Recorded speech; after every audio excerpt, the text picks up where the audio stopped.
은혜를 베푼 호랑이.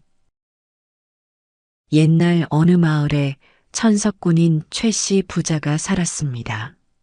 이 최씨네는 손이 귀해서 최씨만 해도 7대 독자였고 최씨의 아들 또한 8대에 이어진 독자였습니다.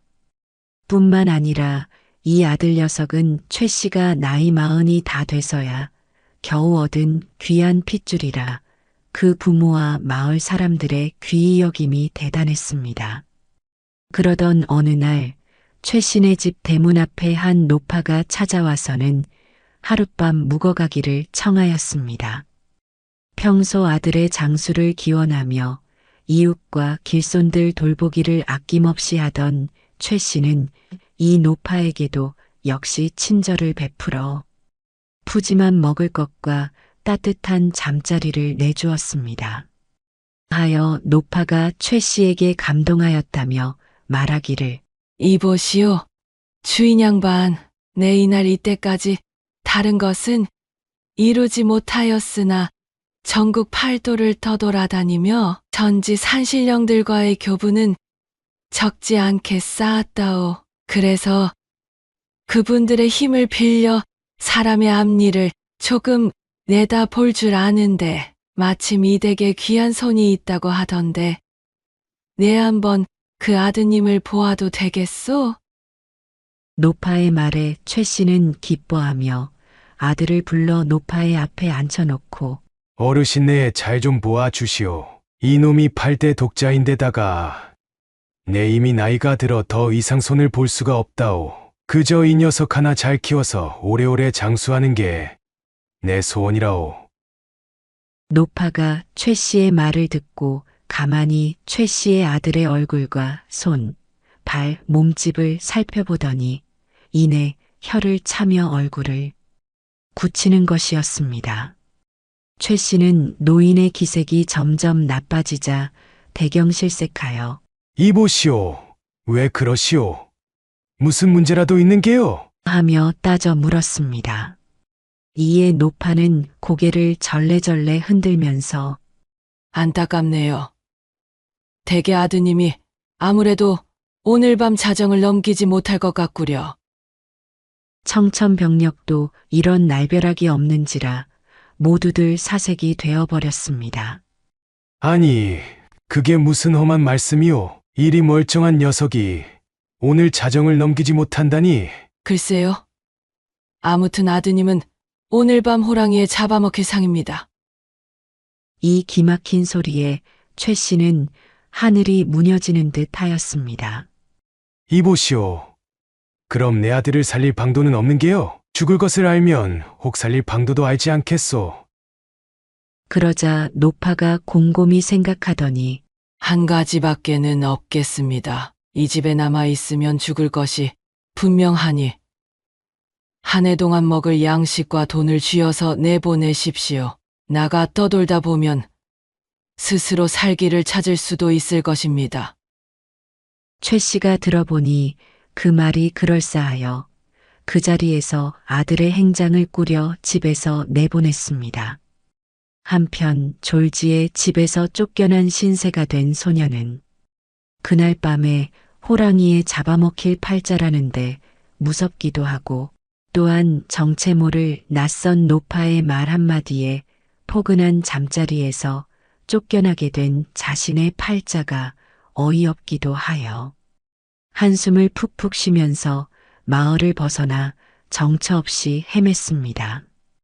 그렇게 몇 시간을 헤매다 보니 어느새 해도 뉘엿뉘엿 져가는데 마침 드넓은 강가 언덕에 작은 오막사리가 한 채 눈에 들어왔습니다. 주인장 계시오? 뉘시오? 지나가던 객인데 신세 좀 지고 갑시다. 뉘신지 들어오시오. 하여 안으로 들어가니 인물이 반듯한 중년의 여인이 반겨 웃으며 맞아들였습니다. 어서 오시게.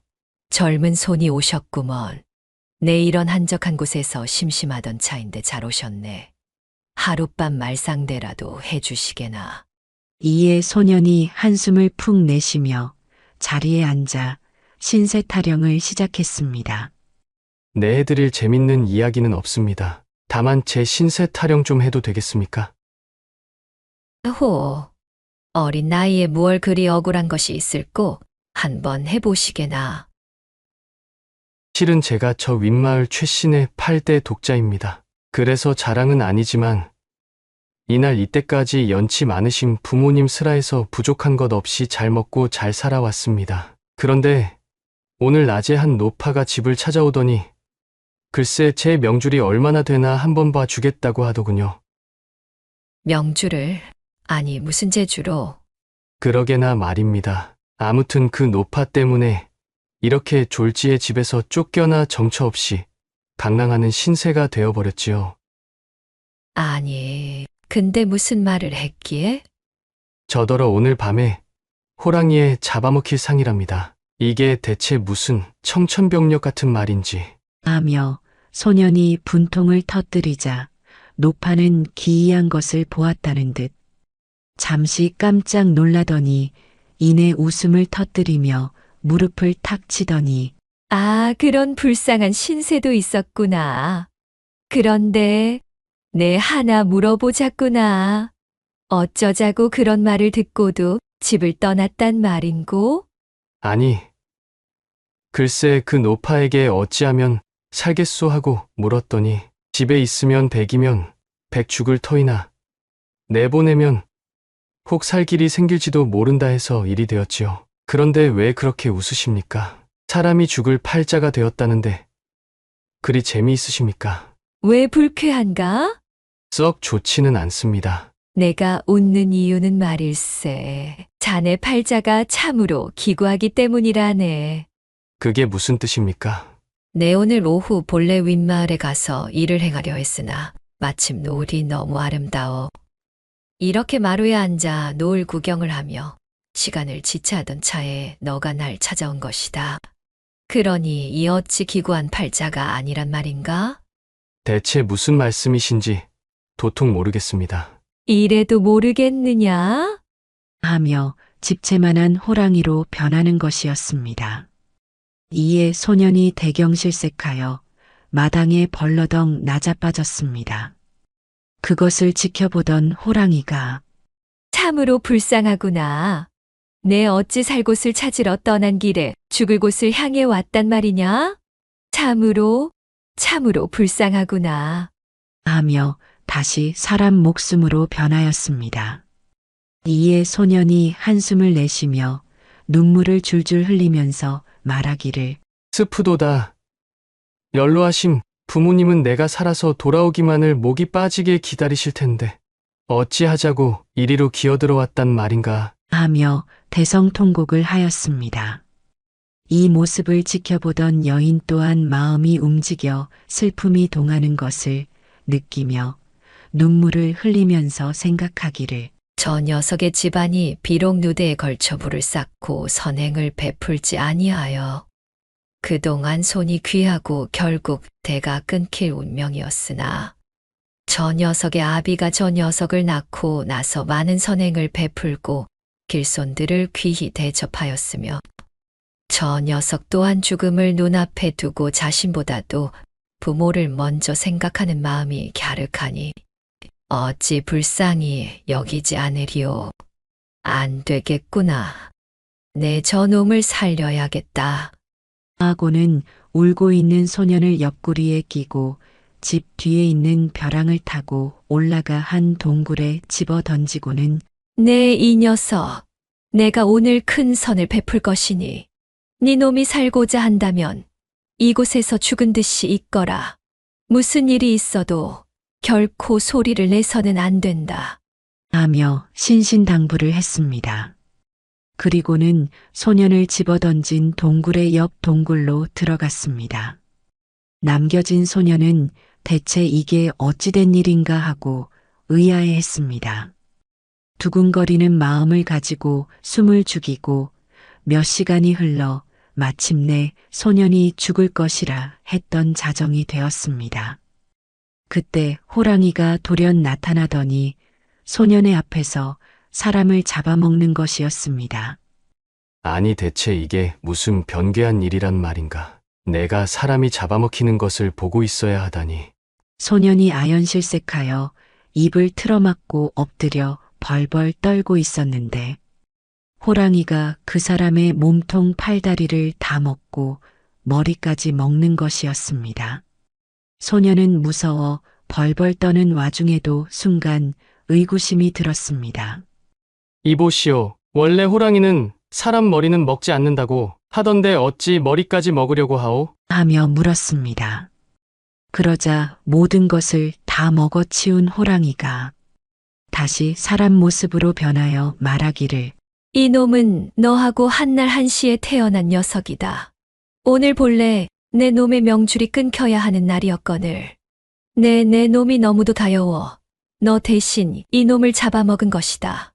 이제 곧 산신령께서 오셔서 내가 누구를 먹었는지 확인하려 하실 것이니 내가 머리까지 먹어치워야 내 놈이 산 것을 숨길 수 있지 않겠느냐. 하는 것이었습니다. 소년이 듣고 있자니 기가 막히면서도 호랑이의 마음 씀씀이가 고맙기 그지없었습니다.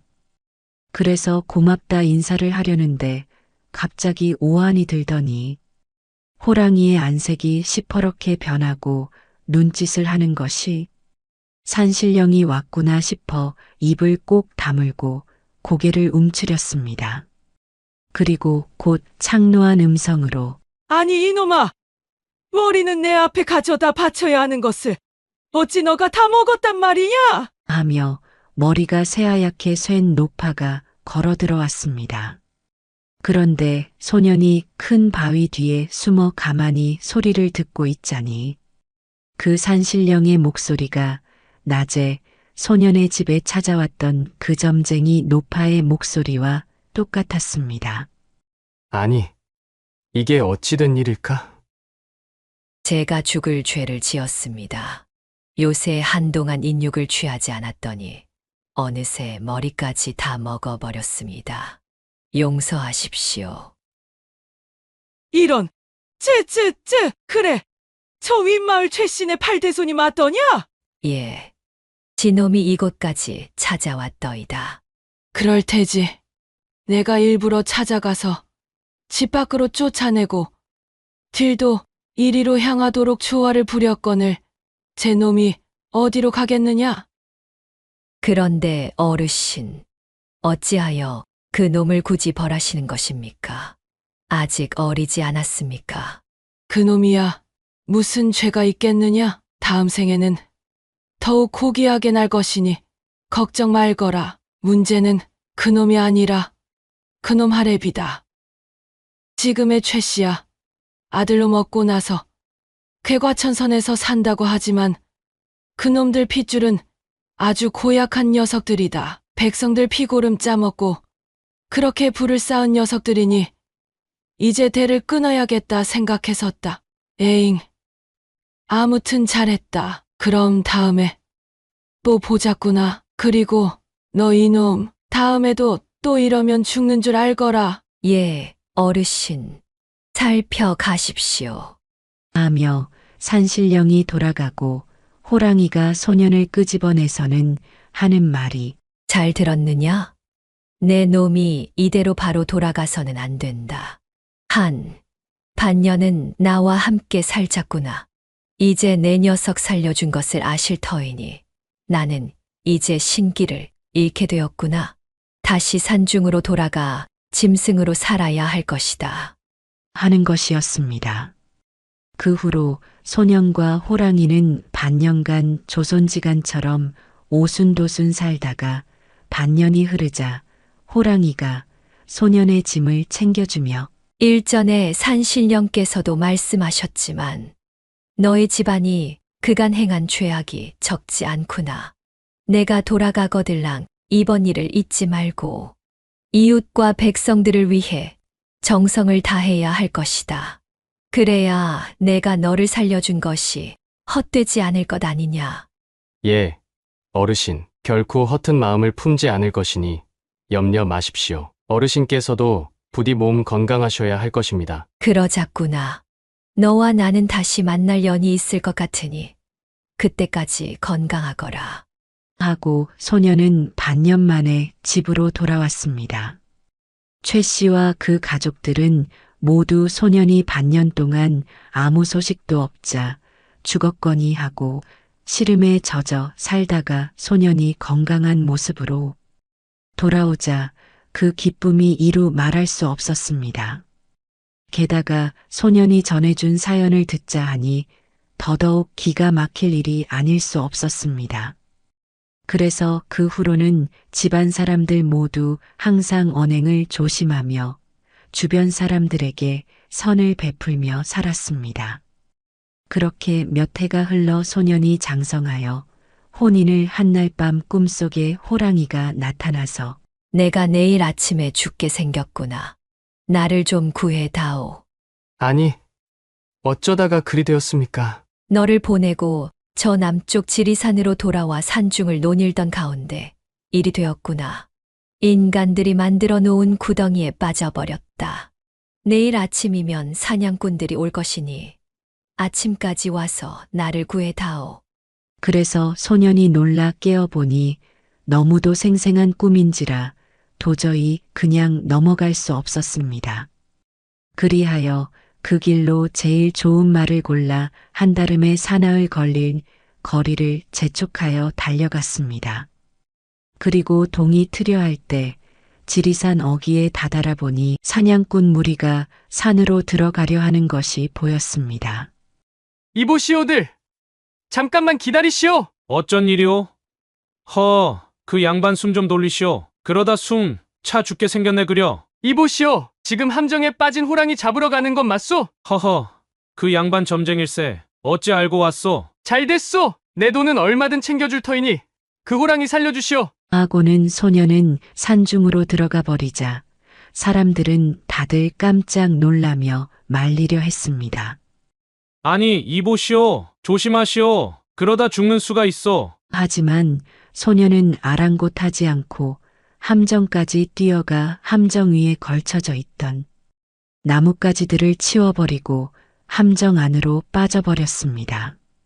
아이고 큰일이네. 저 양반 다 죽었네 그래. 하며 사람들이 놀라 소리쳤지만 이내 어흥 하는 소리와 함께 호랑이가 소년을 등에 태우고 뛰쳐나오는 것이었습니다.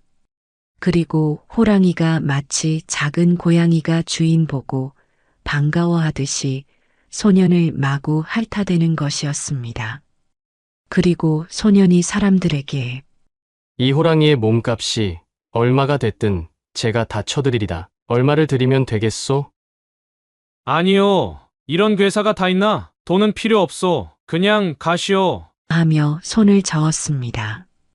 뿐만 아니라 참으로 신기한 일을 보았다며 소년과 호랑이를 마을로 데려가 큰 잔치를 베풀어 주었습니다. 그 후로 호랑이 등을 타고 집으로 돌아온 소년은 세월이 흘러 호랑이가 먼저 세상을 떠날 때까지 항상 호랑이와 함께하며 호랑이 등을 타고 다녔다고 합니다. 또한 장원에도 급제하여 벼슬길에 나아가 사람들에게 덕을 행하는 원님이 되어 오래도록 살았다고 합니다.